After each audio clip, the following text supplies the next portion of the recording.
السلام عليكم ورحمة الله وبركاته، والصلاة والسلام على سيدنا محمد صلى الله عليه وسلم. حبايبي اخواتي في كل مكان، اهلا بكم. انا جيهان ودي قناتي شغل يد وجيهان الانصاري. زي ما انتم شايفين شغل الكروشيه من اهم سماتنا في القناة، وبنتابع مع بعض باذن الله انواع كتير من انواع الاشغال اليدوية. بنقول سؤال في اول حلقة واجابته بتكون في الحلقة اللي وراها، وسؤال الحلقة اللي فاتت كان بيتكلم عن صبر الانبياء، وسؤالنا كان بيقول كم استمر مرض أيوب عليه السلام. كم استمر مرض أيوب عليه السلام؟ والإجابة كانت 18 سنة. 18 سنة صابر على الابتلاء. واللي عايز يعرف الابتلاء بتاع سيدنا أيوب في الفيديو اللي فات كانت الإجابة بتاعت الابتلاء. سؤال حلقة النهاردة: من هو النبي الذي ابيضت عيناه من الحزن على فقده لابنه؟ من هو النبي الذي ابيضت عيناه من الحزن على فقده لابنه؟ يا رب نكون أكثر تفاعل ونجاوب على الأسئلة كمعلومة تفيدنا كلنا. اللي ما يعرفش يعرف، وفي حاجات كتير برضو الواحد كان نسيها وبيفتكرها معاكم بإذن الله. التفاعل بيهمني جدا وبيسعدني، بيحسسني ان مجهودي ما طلعش على الفاضي. اشوفكم باذن الله، ونبدا في التعليقات ونبدا الفيديو مع بعض. نبدا فيديو النهارده ونطلع برضو باربعة، 1 2 3 4، ونكمل بالخمسة التانيين، 5 6 7 8 9. تمام. باخد الخيط على 2 وبدخل هنا وبعمل عمود بلفتين بالشكل ده. تمام. نخلي بالنا من الخطوات بتاعتنا. بعد كده بنيجي نعمل اول عمود دوت، نخلي بالنا، وتاني عمود اللي عملناه، وبعدين 1 2 3 4 5. باخد في التالت عمود بعمل عمود بلفتين بالشكل ده، وبعدين بطلع 1 2 3 4. باخد الخيط على 2 وبعدي المسافة دي، وباجي هنا بعمل عمود بلفتين، 1 2 3. باخد الخيط وادخل في نفس المكان اعمل عمود بلفتين تاني. تمام. وبعدين 1 2 3 باخد الخيط على 2 وباجي هنا وبعمل عمود بلفتين، 3 سلاسل في نفس المكان عمود بلفتين. تمام. وبعدين 1 2 3 في الغرزة اللي وراها برضو بعمل نفس الغرزة بتاعتي اللي انا باخد العمود، وبعدين 3 سلاسل ونفس المكان باخد عمود تاني. تمام. وبعدين 1 2 3 4 باخد الخيط على 2 وباجي اسيب العمود ده، وفي العمود دوت باجي اعمل عمود بلفتين. تمام. بعدين 1 2 3 4 5 بعمل عمود بلفتين، 1 2 3 4 5 عمود بلفتين بالشكل ده. تمام. بعدين بدخل على الغرزة بتاعتي، 1 2 3 4 5. باخد الخيط وبدخل في الغرزة دي هنا وبعمل عمود بلفة كده، وهنا عمود، وهنا عمود، وهنا كمان عمود. تمام. 4. وبعدين 2 سلسلة عمود، 2 سلسلة عمود، 2 سلسلة عمود، 2 سلسلة عمود. وهنا قبل 4 دول بعمل 1 2 بالشكل ده. تمام. اهي الغرزة بتاعتي كده. تمام. بعدين 1 2 3 4 5 باخد الخيط على 2 وباجي هنا بعمل عمود بلفتين، وبعدين 1 2 3 4 5 2 باخد بعيد اكرر الغرزة بتاعتي بتاعت الركن دي، وبعيد الغرز وبعملهم الناحية التانية نفس القصة كده. تمام. اهي الخطوة دي وفي النص كده وفي الايه وفي الركن هنا بكرر هنا بعمله هنا تاني، وبمشي في نفس الاركان بتاعتي زي ما انتوا شايفين، بعيد واكرر الغرزة او الرسمة بتاعتي، وبعمل في النص 3. التلاتة دول اللي في النص هنا 1 2 1 2 3، وبعدين 3 دول بعمل فيهم غرزة حرف الفي، وبعدين 1 2 3. خلاص يبقى 3 اللي في النص و3 و3 يبقوا 9. هم دول ايه اللي انا بشتغل بيهم في نفس الايه الاركان، وفي نفس ايه السطر كله بيبقى بالشكل ده. وهرجع لكم تاني كده انا خلصت السطر بتاعي وهبدأ السطر الجديد. فهبدأ كده بان انا ادخل بمنزلقة في 1 2 3 4.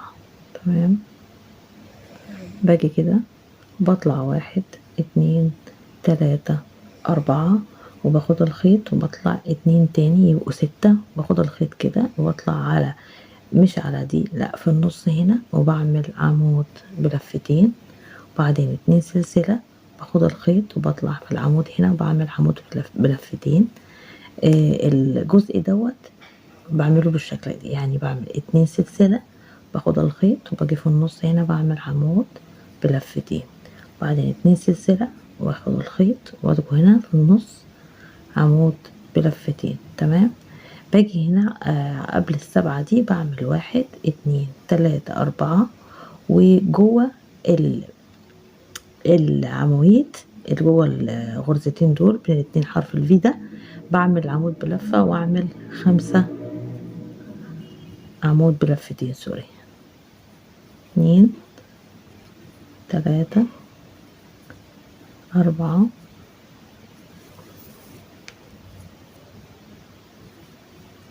5.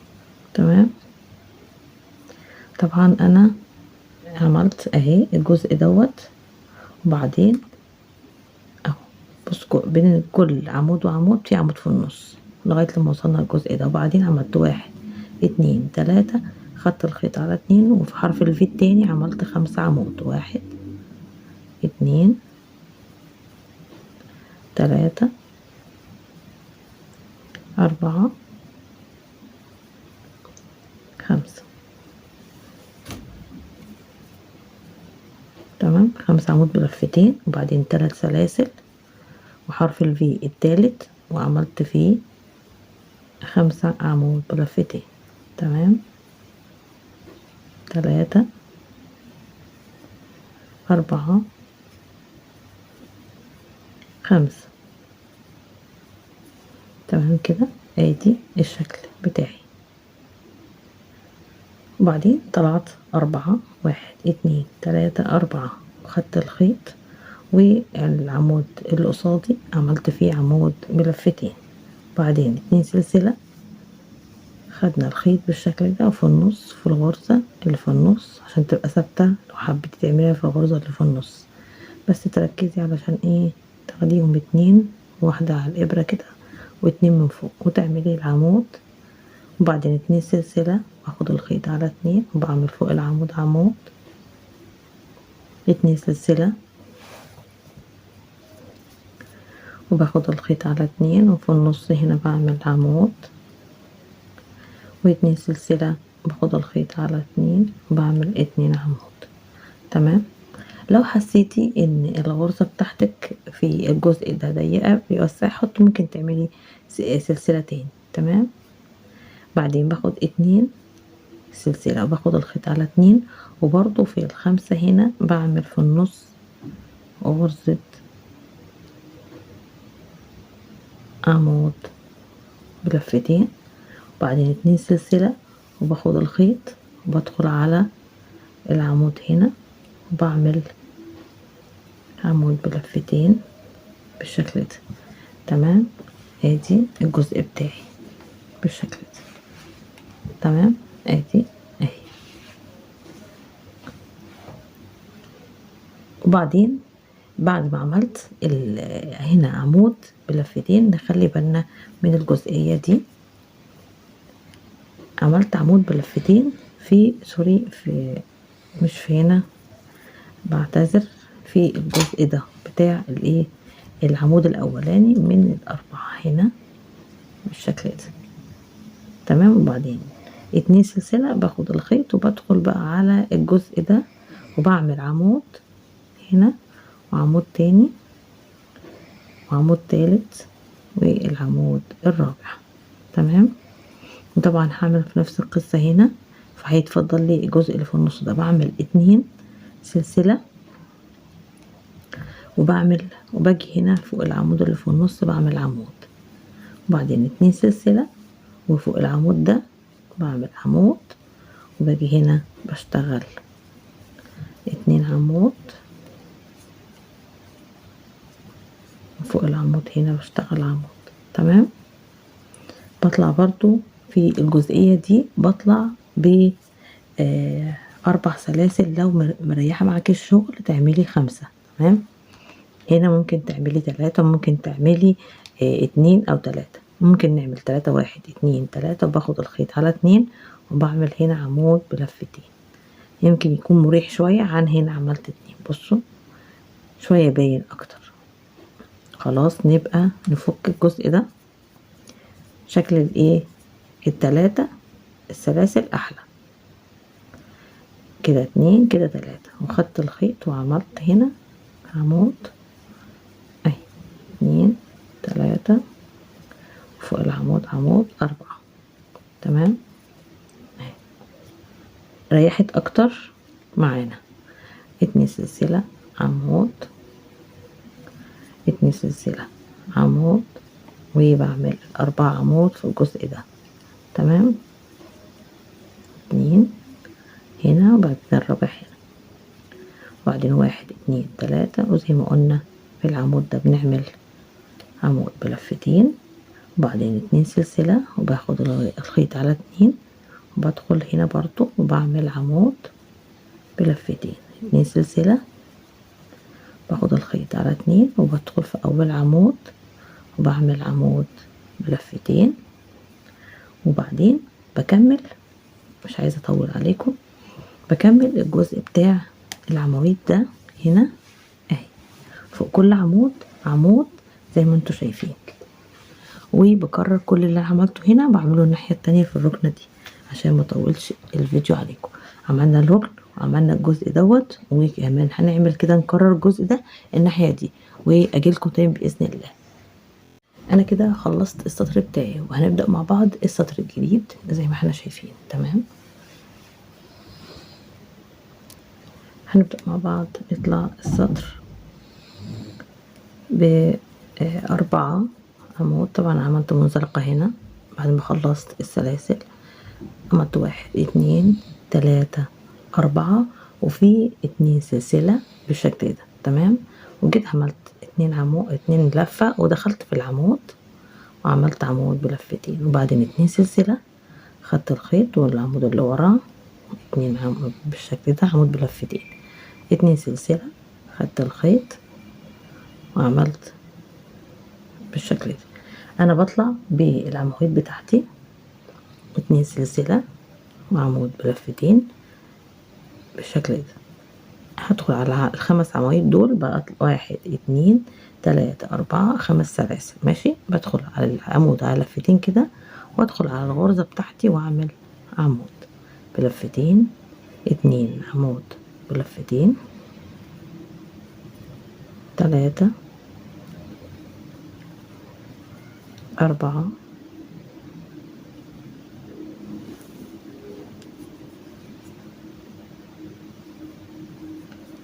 لفتين والعمود الخامس وهبدأ 1 2 3 4 5 وباخد الخيط وباجي بقى على الغرزة اللي وراها وبعمل 5 عمود بلفتين. تمام. بس بقى السلاسل هنا 4 مش 5. ماشي. بين الاتنين وبعض 4 مش 5. هعمل عمود بلفتين التاني التالت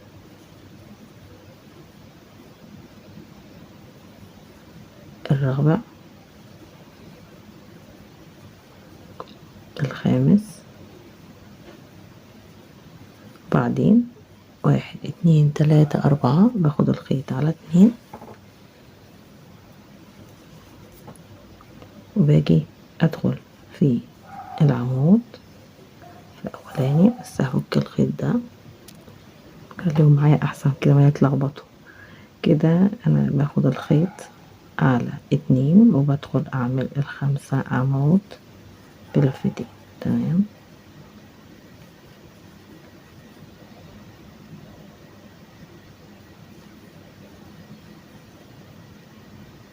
4 5.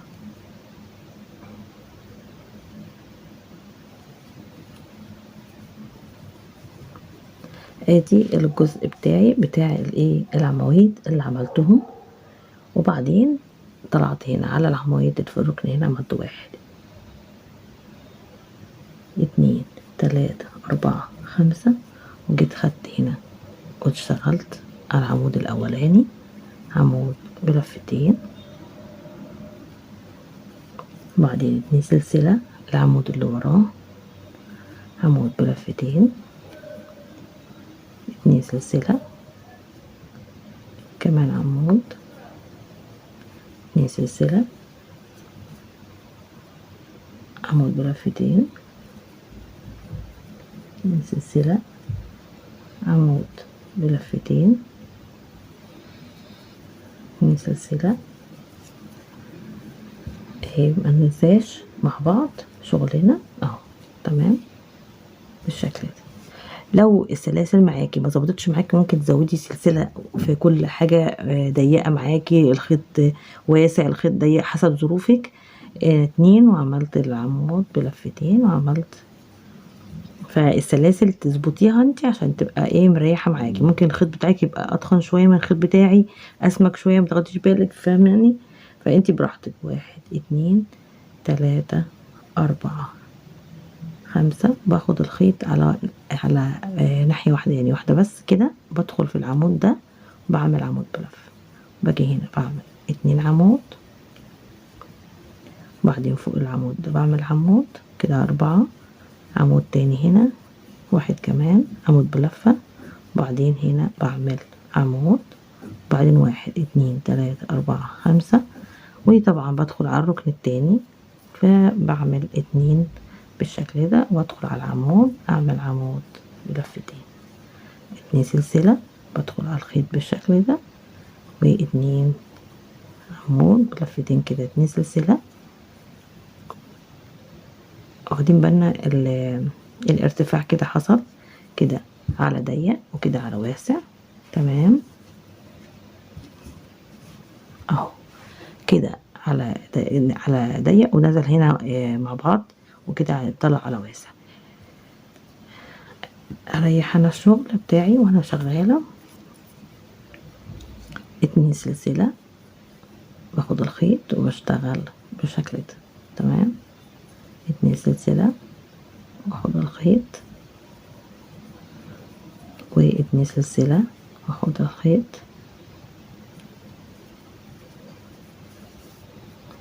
طبعا الخيط اللي بشغلها فيه ده 2 سلسله فيه اكريليك، عشان كده فيه مطه شويه. تمام، فهيريح معاكي لما يتكوى. يعني ممكن تكون شادد شويه معايا. بصوا انا لما كويت الحته دي ريحت شويه، كانت شاده معايا، ولما كويتها ريحت. انت ممكن تعمليها غرزه زياده حاجه زي كده فتمشي معاكي. طبعا في هنا سلسله وكماله الجزء دوت علشان ده الركن اللي انا عملته، اول ركن عملته بالشكل ده اهو. لما يكوي بيريح شويه معاكي وانت بتشتغل. لو ضيق معاكي وحاسه ان انت الغرزه بتاعتك ضيقه، ممكن تعملي غرزه زياده في الشغل وانت بتشتغلي، بدل ما تعملي 4 مثلا في الجزء ده تعملي 5 هنا، 5 مثلا. تمام، وانت براحتك. لو برضه مشكله عندك في الغرز هنا ممكن تعملي غرزه زياده لو ده هيريح الشغل معاكي. بس عشان هنا 2 لازم تعملي 2، يعني مش هينفع تعملي اكتر من كده علشان ما يبقاش اللي فوق واسع عن اللي تحت زياده عن اللزوم. ما هو بصوا الموضوع معاكي مريح، ما فيهوش اي شد معاكي ولا حاجه. فاحنا بنشتغل بنفس الطريقه ديت وبنزود هنا 5 وبين الغرز بنزود غرزة، هنا 3 اعملي هنا 4، لو انت لقيتي شادد معاكي شوية اعملي 5 براحتك. تمام. انا بكمل بالطريقة ديت لغاية لما اخلص الايه السطر كله. طبعا انا بغيب معاكم معلش عشان ايه الفيديوهات نزلتها طويلة شوية، يعني الفيديو المفرش نزلته تقريبا اجزاء كتيرة شوية، معلش علشان السطر معايا بيغيب، يعني السطر بيعمل مثلا بعمل الفيديوهين في يوم واحد، يعني عشان اعمل ربع ساعة دي بقعد 24 ساعة مثلا عبال ما اخلصها. طبعا هي متقطعة بس فعلا موضوع بيطول معاكي. السطر الواحد بيغيب شوية معانا معلش علشان شوية فيه دقة شوية، فالسطر وكمان القطر بتاع المفرش كبير شوية، فبيبقى ايه بيطول معايا شوية، فمعلش اعذروني ان طولت شوية في الفيديوهات. تمام. اشوفكم بخير باذن الله، وباكتفي كده بالفيديو، وان شاء الله نتقابل على خير، والى اللقاء. مع تحياتي جيهان انصاري.